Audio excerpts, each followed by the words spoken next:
Hi friends, ఈరోజు మనం ఒక రెసిపీ చేసుకోబోతున్నాము. అదేమిటంటే గోధుమ పిండితోటి పిల్లలు వేసవికాలంలో ఎంతో ఇష్టంగా తింటారు దీన్ని. దీంట్లో ఏమైందంటే ఒక కప్పుకి గోధుమ పిండి, మరి ఒక ఎండు కొబ్బరి చిప్ప తురిమిన ఒక కప్పు, మరి బెల్లాన్ని తురుముకోవాలి మెత్తగా, మరి ఒక గిద్ద పాలు దీనిలో పోసుకోవాలి, కొంచెం సోడా ఉప్పు వేసుకోవాలి. ఇవన్నీ కలిసి ఒక బౌల్లో మిక్సింగ్ చేసుకొని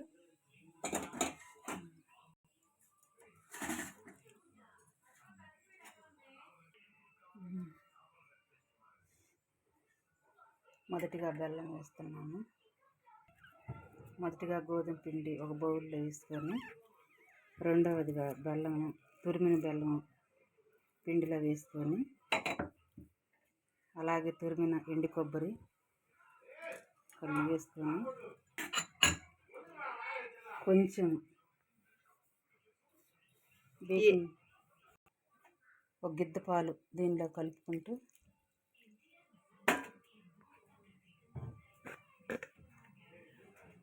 రుచికి సరిపడా సాల్ట్ వేసుకుంటున్నాను.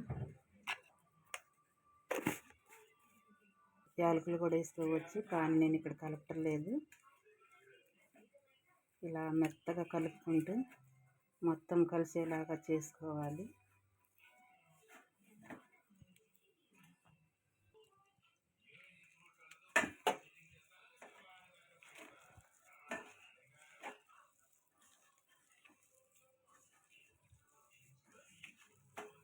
ఇంకొంచెం నీళ్ళు పోసుకుంటూ, ఒక గిద్ద పాలు కాసి నీళ్ళు పోసుకొని కలుపుకుంటూ మెత్తగా వండలు లేకుండా కలుపుకుంటూ ఉండాలి. మెత్తగా పిసకాలి.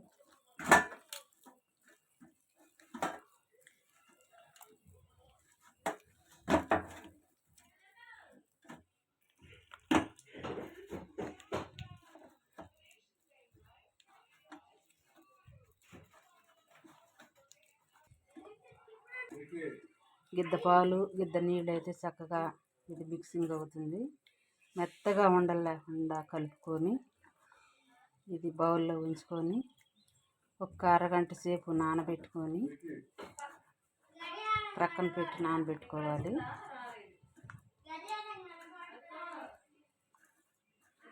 ఇది రెడీ అయిపోయిందండి.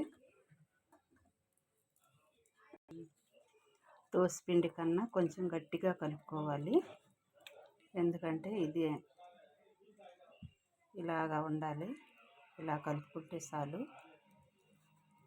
అరగంట నానబెట్టుకొని ప్రక్కన పెట్టుకున్నాం కదా, ఇప్పుడు అరగంట సమయం అయిపోయింది. ఇప్పుడు రొట్టె వేసుకునే సమయం.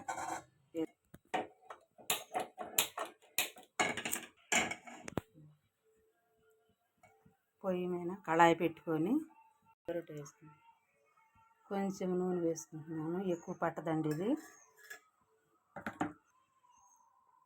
ఎందుకంటే ఆయిల్ తక్కువగా ఆవిరి మీద ఉడికింది కాబట్టి ఇది ఎంతో బాగుంటుంది. ఆయిల్ తక్కువ పట్టింది.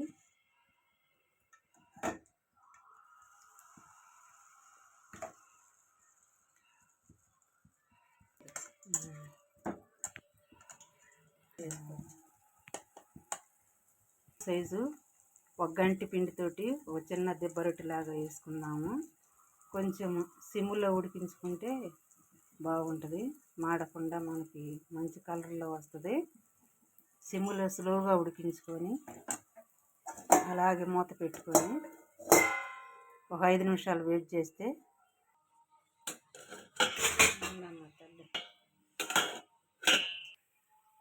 చూసాను.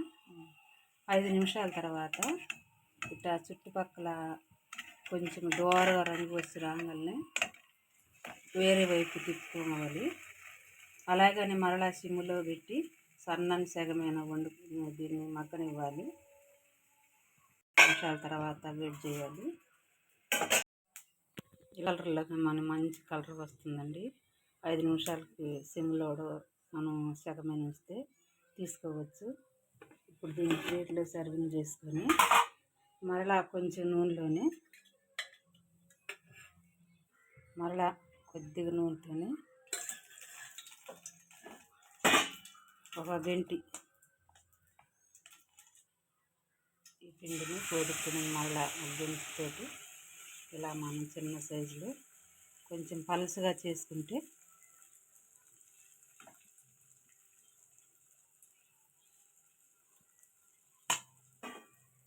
తొందరగా ఉడకటానికి బాగుంటుంది. అలాగే మళ్ళీ 5 నిమిషాలు మళ్ళీ మూత పెట్టుకుందాము. చూసారు కదా ఫ్రెండ్స్, మనం ఇంట్లోనే ఇలా హెల్దీ స్నాక్స్ అనేది ప్రిపేర్ చేసుకోవచ్చు. దీంట్లో వేసిన బెల్లం కానీ కొబ్బరి నూనె కానీ ఐరన్ ఇదంతా చాలా మనకి కిడ్స్కి అనేది చాలా ఉపయోగం. సో మా మమ్మీ చేసే వాటిలో ఇది నాకు ఫేవరెట్ డిష్ అనమాట. చాలా అంటే చాలా టేస్టీగా ఉంటుంది. మీరు కూడా ట్రై చేయండి, ఎలా వచ్చిందో చెప్పండి.